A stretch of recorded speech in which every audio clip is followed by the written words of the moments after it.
Hello everyone. You know very well I am Neha. Welcome to my YouTube channel Physics for All. ठीक है,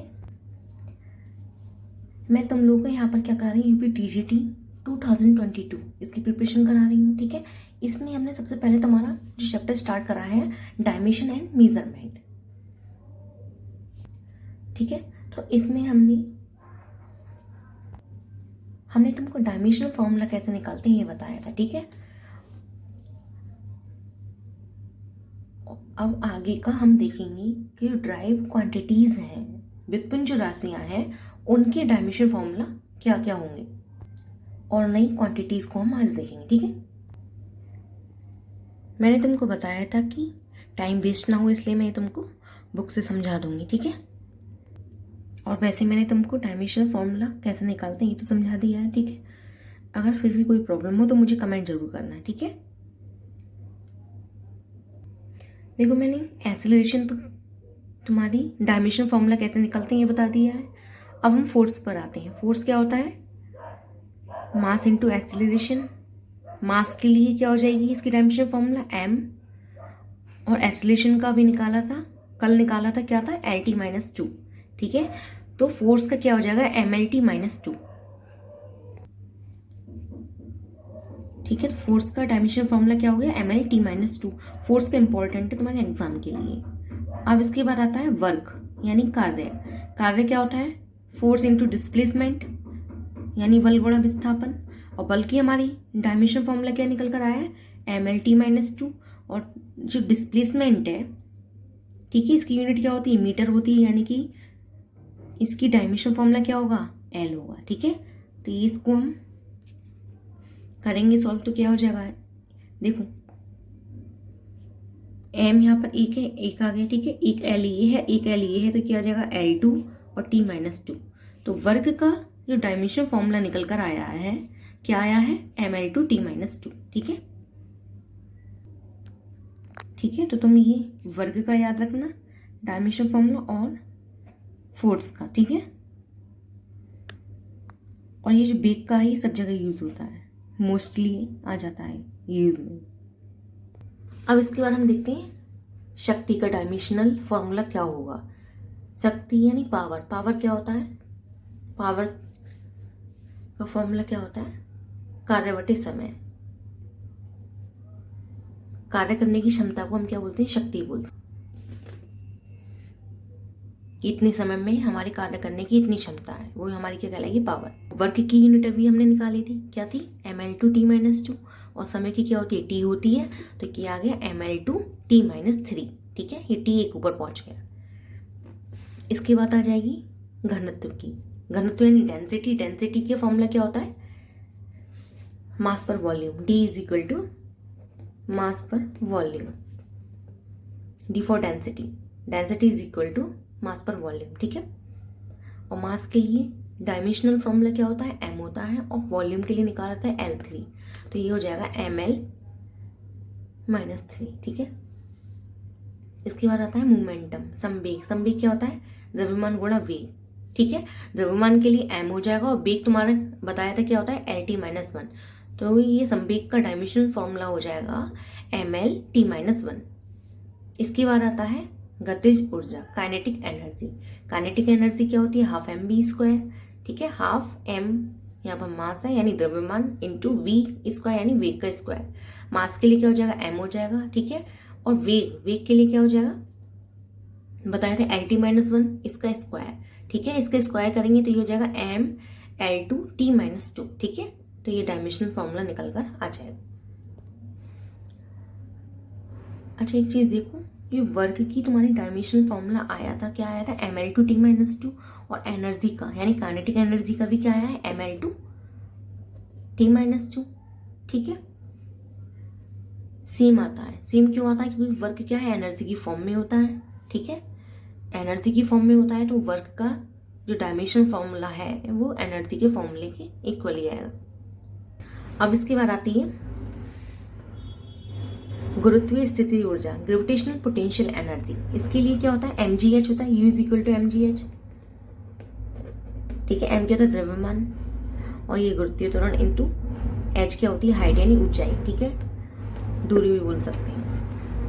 द्रव्यमान के लिए M हो जाएगा, और ये एक्सीलरेशन का क्या निकला था, एल टी माइनस टू, ठीक है, और डिस्टेंस के लिए आ जाएगा एल, तो ये हो जाएगा M L two T minus two, ठीक है। तो एनर्जी का हो, वर्क का हो, किसी भी टाइप की एनर्जी हो चाहे वर्क हो, सबके लिए डायमेंशनल जो फॉर्मूला होगा वो सेम रहेगा, ठीक है, ये याद रखना है, M L two T minus two, M L two T minus two. ये किसके लिए है, ग्रेविटेशनल पोटेंशियल एनर्जी, एंड ये किसके लिए है, काइनेटिक एनर्जी के लिए, ठीक है।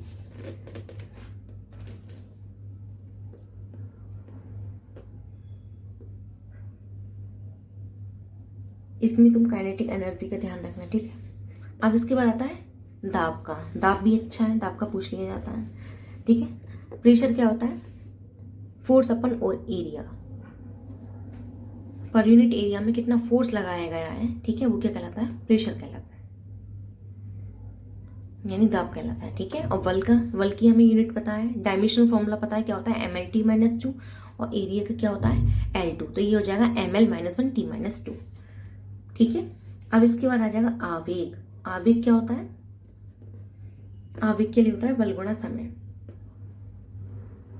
ठीक है। बल की यूनिट हमें पता है ना, बल का डायमेंशन फॉर्मूला क्या होता है, M L T minus two, समय का टी हो जाएगा तो ये आ जाएगा M L T minus one. अगर तुमको ये जो ड्राइव क्वांटिटीज हैं, ठीक है, इनको सिंपल क्वांटिटी, सिंपल फंडामेंटल जो क्वांटिटी है उसमें कन्वर्ट करना आ गया है, कहने का मतलब है ये जो जैसे आवेग वगैरह है, ये जो क्वांटिटीज हैं इनके फॉर्मूले अगर याद हैं तो इजी हो जाएगा तुम्हें डायमेंशनल फॉर्मूला निकालने में, ठीक है। सबसे इजी है ये, इसमें कुछ नहीं है, बस 7 फंडामेंटल जो क्वांटिटीज हैं उनको रिमेम्बर रखना है और उन्हीं के बेसिस पे इनको सॉल्व करना है। और इसमें भी मोस्टली जो यूज होता है एम एल और टी का यूज होता है, ठीक है, एम एल टी, ठीक है। ये आवेग का आ गया। इसके बाद आ जाता है बल आघूर्ण का, टॉर्क्यू का। अगर तब भी कोई प्रॉब्लम हो तो प्लीज कमेंट करना, और पढ़ाने से रिलेटेड जो भी सजेशन हो कि मैम आप ये करिए या कुछ भी, जो भी अपडेट करना हो, मॉडिफाई करना हो, प्लीज कमेंट करना। Thank you so much. अब जैसे ये आ गया बल आघूर्ण का, टॉर्क्यू का। टॉर्क्यू क्या होता है, बल गुणा दूरी, ठीक है। बल के लिए हमारा क्या निकला था, M L T minus two, ठीक है, और दूरी डिस्टेंस के लिए क्या होता है, एल होता है, तो ये हो जाएगा M L two T minus two, ठीक है। देखो कुछ चीजों का सेम आ रहा है, जैसे कि बलागुण का क्या होता है, M L two T minus two, dimensional formula, और ग्रेविटेशनल पोटेंशियल एनर्जी, इसका dimensional formula M L two T minus two, and kinetic energy, इसका जो डायमेंशनल फॉर्मूला है M L two T minus two, और हमारा वर्ग का आया था M L two T minus two, ठीक है। इन सबके डायमेंशनल फॉर्मूला सेम आ रहे हैं, ठीक है। तो टॉर्क को कितना हो जाएगा,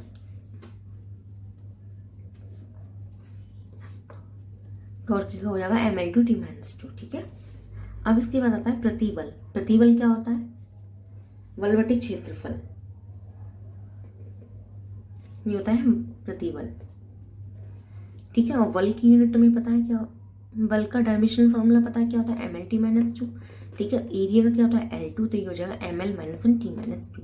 विकृति क्या होती है, स्ट्रेन, लंबाई में वृद्धि बटे प्रारंभिक लंबाई, लंबाई में जो वृद्धि हुई है, ठीक है, लंबाई में वृद्धि, लंबाई में जो भी वृद्धि हुई होगी किसी यूनिट में तो हुई होगी, है ना, सब यूनिट से ही तो देखते हैं हम। डायमेंशनल फॉर्मूला कैसे देखते हैं, यूनिट से देखते हैं, यानी कि मान लो ये मीटर में इंक्रीमेंट हुआ, ठीक है, और इनिशियल जो लेंथ थी वो भी मीटर में थी, ठीक है, तो वो मीटर के लिए एल हो जाएगा इसका डायमेंशनल, सॉरी, मीटर के लिए डायमेंशनल फॉर्मूला इसका एल हो जाएगा, और इसके लिए भी एल हो जाएगा, ठीक है। तो इस टाइप से इसकी जो वैल्यू हो जाएगी एल जीरो हो जाएगी, यानी कि जो स्ट्रेन है इसकी कोई भी डायमेंशनल फॉर्मूला नहीं होता है, इसका कोई भी डायमेंशनल फॉर्मूला नहीं होता है, ये इंपॉर्टेंट है, ठीक है, ध्यान रखना है। जो स्ट्रेन है जिसका डायमेंशनल फॉर्मूला नहीं होता है, ठीक है।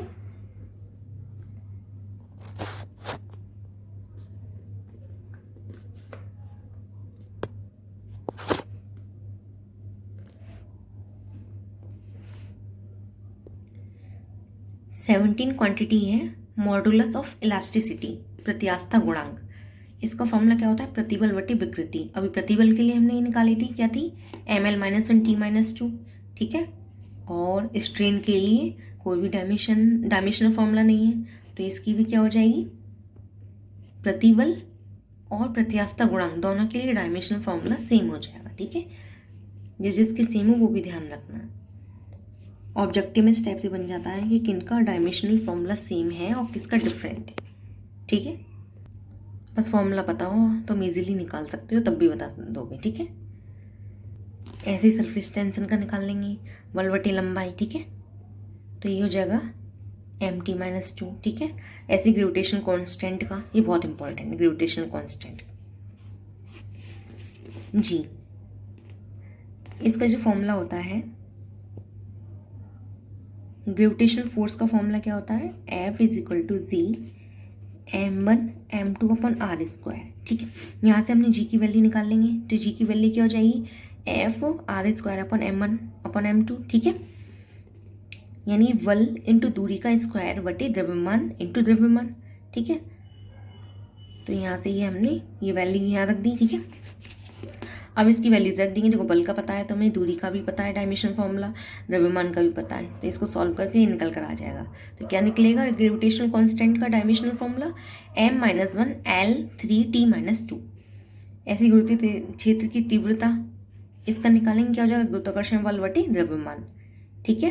गुरुत्वाकर्षण बल के लिए यानी F ये निकालेंगे, ये क्या है, ग्रेविटेशनल फोर्स है। इसका निकाल कर इसमें पुट कर देंगे, ठीक है।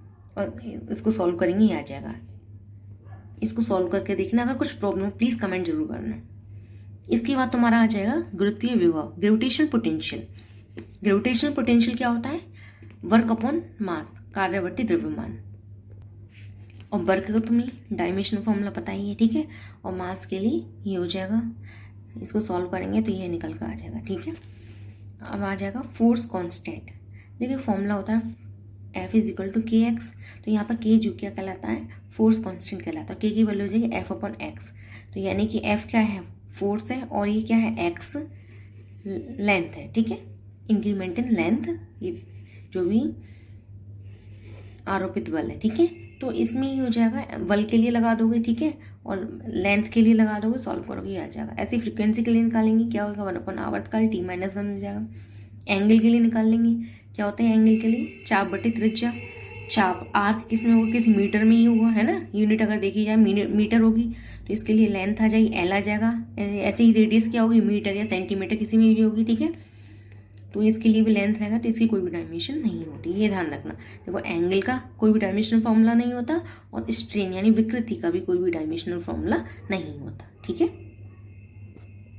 इसके बाद तुम्हारा आता है एंगुलर वेलोसिटी। एंगुलर वेलोसिटी, इसका फॉर्मूला क्या होता है, ओमेगा = θ/t या b/r, ठीक है,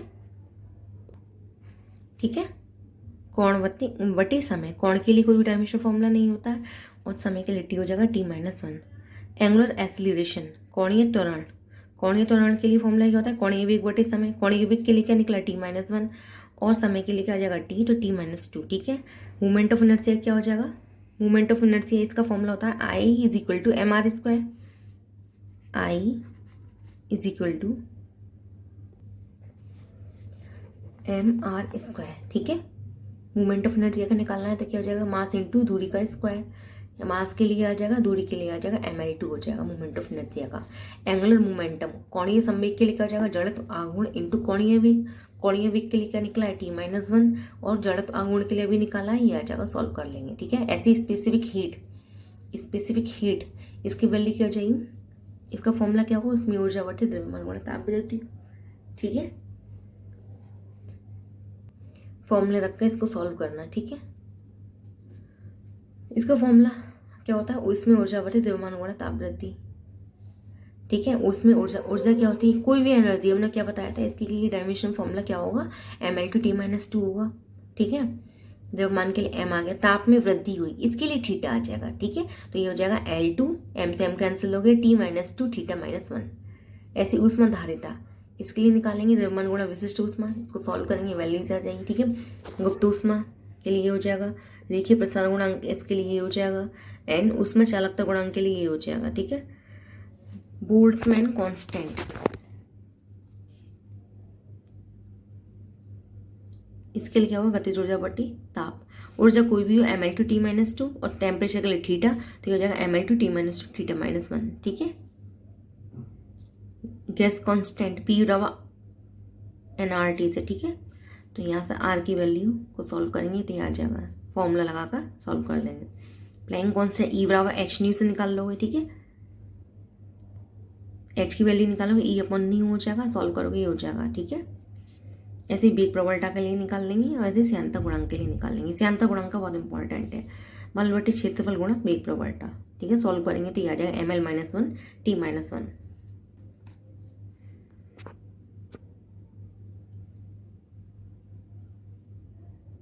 देखो इनको सॉल्व कर देखना, अगर कुछ भी प्रॉब्लम हो तो प्लीज़ कमेंट जरूर करना, ठीक है।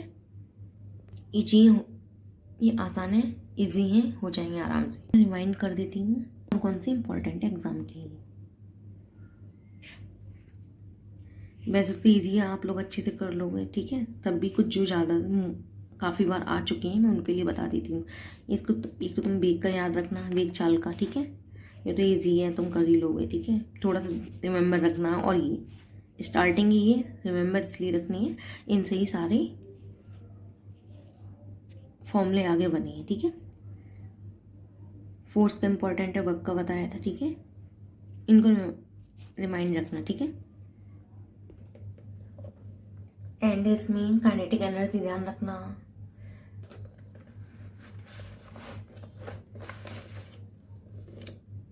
प्रेशर का ध्यान रखना, ठीक है। टॉर्क यू का ध्यान रखना, एंड प्रतिबल का, stress strain, modulus of elasticity, surface tension का ध्यान रखना, ठीक है। ग्रेविटेशन कांस्टेंट ध्यान रखना, फोर्स कांस्टेंट ध्यान रखना, एंगल का ध्यान रखना, फ्रीक्वेंसी का ध्यान रखना, ठीक है। Angular velocity, moment of inertia, angular momentum, specific heat, thermal capacity, latent heat, coefficient of thermal conductivity, Boltzmann constant, gas constant, Planck's constant, ठीक है। और कोफिशिएंट ऑफ विस्कोसिटी, ये सारे क्या इंपॉर्टेंट है, ठीक है, ध्यान रखना। और इनमें सबसे ज़्यादा जो है इम्पोर्टेंट श्यानता गुणांक बहुत ज़्यादा इम्पोर्टेंट है। प्लैंक कांस्टेंट भी है, ठीक है, और बोल्ट्जमैन कांस्टेंट और gravitational constant, coefficient of thermal conductivity, ठीक है।